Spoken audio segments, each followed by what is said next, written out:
Assalamualaikum warahmatullahi wabarakatuh. Semangat pagi anak-anakku kelas 12. Berjumpa lagi di channel saya Erwahyu.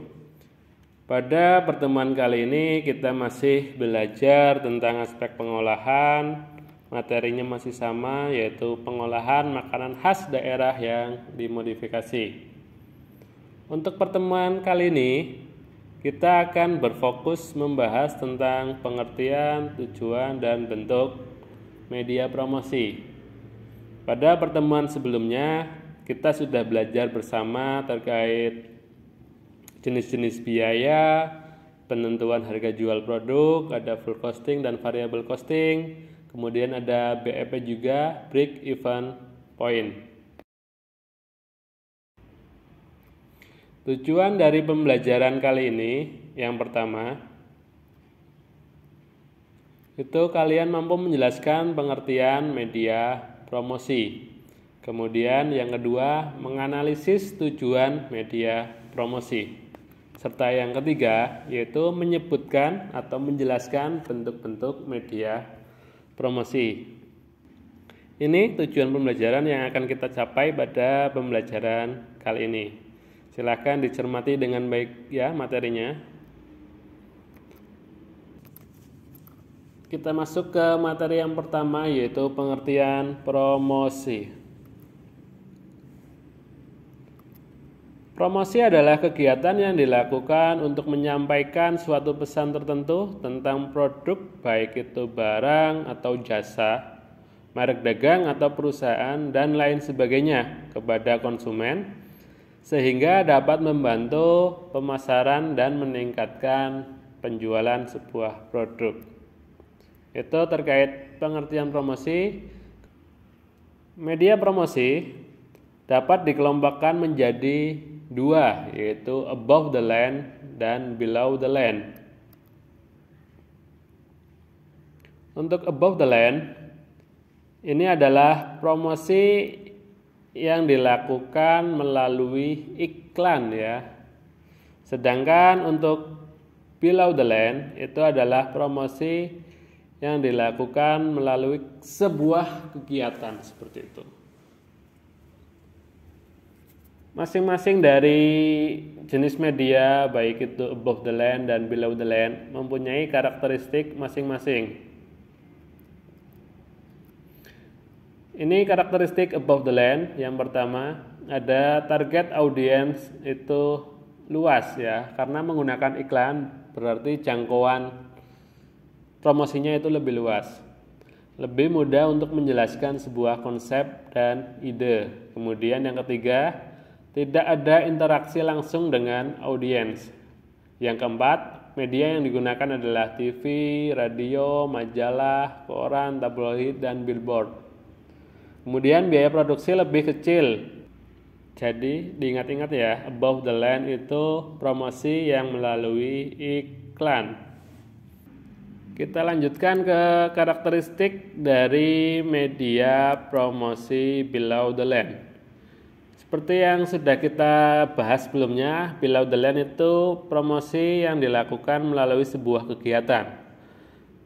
Karena dilakukan melalui sebuah kegiatan, maka target audiensinya atau target konsumennya itu terbatas. Terbatas pada pengunjung kegiatan tersebut. Itu karakteristik yang pertama. Kemudian untuk karakteristik yang kedua, itu memberikan audiens atau calon konsumen kesempatan untuk merasakan, menyentuh, atau interaksi, bahkan langsung melakukan pembelian. Media yang digunakan itu ada event, sponsorship, sampling, point of sale, materials, consumer promotion, trade promotion, dan lain-lain. Kemudian untuk karakteristik yang keempat itu biaya produksi lebih besar karena kan dilakukan sebuah kegiatan ya, sebuah event yang dimana itu lebih mahal daripada kita melakukannya dengan iklan. Kalau iklan kan satu kali buat bisa disebar lebih luas dan ke banyak calon konsumen. Tentu masing-masing dari media above the line dan below the line punya kekurangan dan kelebihannya masing-masing ya. Jadi tidak ada yang mana yang lebih baik, mana yang lebih buruk dan sebagainya. Tapi bisa dilakukan sinergi atau saling menutupi kedua jenis media ini. Seperti itu. Itu terkait jenis-jenis media promosi. Kemudian untuk tujuan promosi itu yang pertama adalah memperkenalkan atau menyampaikan informasi suatu produk. Yang kedua, mendapatkan konsumen baru dan untuk menjaga loyalitas konsumen. Tujuan yang ketiga, itu menaikkan penjualan serta laba atau keuntungan. Kemudian yang keempat, membedakan dan mengunggulkan produknya dibanding dengan produk kompetitor atau pesaing. Yang kelima, branding atau membentuk citra produk di mata konsumen sesuai dengan yang diinginkan. Yang keenam, merubah tingkah laku dan pendapat konsumen tentang suatu produk. Contohnya, apabila seorang konsumen itu belum tertarik membeli produk yang kita buat, maka dengan dilakukannya promosi, seorang konsumen tersebut akan berubah pikiran, akan berubah tingkah lakunya menjadi tertarik dan membeli produk yang kita tawarkan, seperti itu. Itu terkait tujuan promosi. Kemudian kita langsung ke jenis-jenis media promosi. Untuk memasarkan produk atau mempromosikan produk, kita bisa menggunakan banyak sekali media promosi, bisa salah satu atau kombinasi dari beberapa media promosi. Yang pertama itu ada informasi dari mulut ke mulut. Ini merupakan media promosi yang paling awal dan paling murah ya, paling ekonomis, dari mulut ke mulut. Kemudian yang kedua ada pemasaran langsung atau direct marketing. Yang ketiga ada iklan, advertising. Yang keempat ada hubungan masyarakat atau public relation. Yang kelima ada kewiraniagaan atau personal selling. Promosi konsumen, ini terkait hadiah, perlombaan dan penawaran kombinasi. Serta yang terakhir ada pameran dan eksibisi. Untuk lebih jelasnya kita akan bahas satu persatu terkait media promosi ya. Jadi silakan dicermati baik-baik penjelasannya ya. Kita masuk ke media promosi yang pertama, yaitu word of mouth, informasi dari mulut ke mulut. Informasi dari mulut ke mulut ini merupakan teknik promosi melalui percakapan dari seorang kepada orang lain untuk menyebarkan informasi.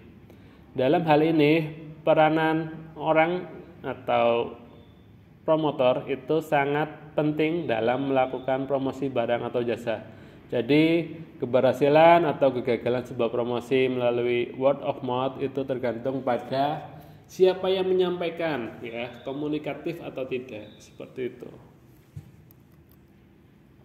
Dari satu orang, ya, ke beberapa orang, kemudian dari beberapa orang itu menjadi sekumpulan orang. Ini adalah contoh media promosi dari mulut ke mulut. Kemudian kita lanjut ke media promosi yang kedua, itu ada pemasaran langsung atau direct marketing. Pemasaran langsung merupakan bentuk promosi dengan cara memasarkan barang atau jasa secara langsung agar dapat tanggapan secara langsung dari konsumen. Pemasaran langsung ini tidak harus terjadi secara tatap muka atau face to face, tetapi pemasarannya itu bisa ditujukan secara langsung kepada konsumen melalui beberapa channel, ya, bisa menggunakan SMS, email, telepon, dan lain sebagainya.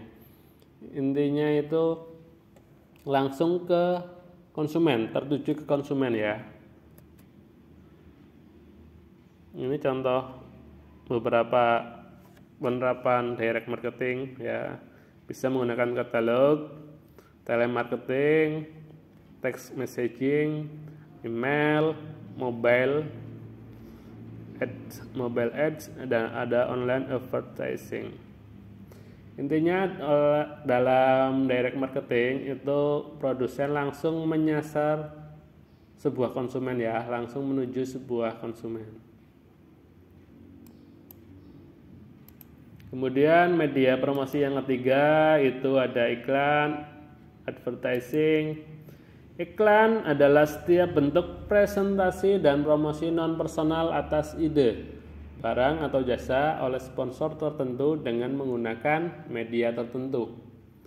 Iklan sering muncul tergantung pada tipe dan daya tarik yang akan diakibatkan oleh iklan tersebut ya. Jadi iklan itu ada banyak jenisnya. Ya, nah, bisa melalui mobile phone, komputer, internet, radio, dan sekarang marak juga di YouTube. Kemudian ini di website juga bisa, di televisi juga bisa menampilkan iklan, di email juga ada. Bedanya iklan advertising dengan direct selling atau pemasaran langsung, itu kan sama-sama menggunakan alat bantu baik telepon, email, atau TV dan sebagainya ya. Kalau iklan itu sasarannya lebih luas, belum langsung tertuju pada seorang konsumen. Itu perbedaan iklan dan direct selling. Kemudian media yang selanjutnya itu adalah hubungan masyarakat atau public relation. Public relation atau hubungan masyarakat adalah berbagai program untuk mempromosikan dan melindungi citra perusahaan atau produknya. Daya tarik hubungan masyarakat didasarkan pada 3 sifat khusus. Yang pertama ada kredibilitas yang tinggi, kedua ada kemampuan menangkap pembeli yang tidak dibidik sebelumnya, serta yang ketiga itu dramatisasi. Contohnya, sebuah perusahaan melakukan bakti sosial yang kemudian diliput oleh TV, kemudian didokumentasikan atau sebagainya, dan nanti akan dipublish ke masyarakat umum. Itu akan memunculkan image baik sebuah perusahaan di mata masyarakat pada umumnya ya. Dengan image baik tersebut tentu harapannya dapat meningkatkan penjualan. Ini adalah salah satu contoh simbiosis mutualisme ya, dari produsen ke konsumen seperti itu. Kemudian kita lanjut ke media yang selanjutnya, ada kewiraniagaan atau personal selling. Kewiraniagaan atau disebut juga personal selling adalah metode penjualan yang dipersonalisasi, yang menggunakan interaksi orang ke orang antara perwakilan penjualan dan calon pelanggan untuk mempengaruhi keputusan pembelian oleh pelanggan ya. Kita lanjutkan ke media promosi berikutnya, yaitu